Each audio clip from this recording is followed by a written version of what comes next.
Any trip to the store can result in sticker shock nowadays, with post-recession prices climbing rapidly in recent weeks, especially for staples. The Bureau of Labor Statistics says nationally produce prices are up over 3%, while meat, poultry, fish, and eggs are up nearly 8% in the latest report.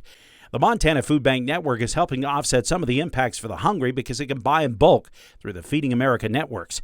The difference is tracked using a 50-pound box of shelf-stable items, enough to feed a family for 4 to 5 days. We looked at pricing that through our network was about $35 for that whole box of food, a lot of food, versus if you went to a big box store or a local grocery store, it was ranging anywhere from $55 to $85 for that same box. So that kind of gives you an idea of how the benefits of our network and how inexpensive. When we're buying truckloads, obviously it's a lot cheaper. During her appearance on Face the State over the weekend, Gifford said the bigger challenge continues to be how the hungry are coping with rising prices. She says since the 1980s, shelf-stable or processed foods have gone down about 10 to 30%, but more nutritious fresh food prices have gone up about 40%.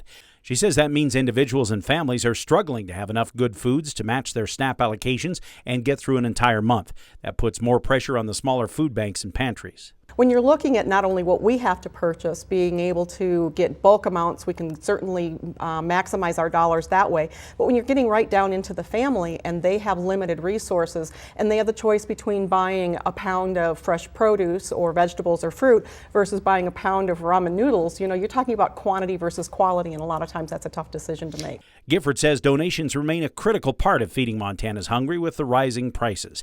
In Missoula, Dennis Bragg, MTN News.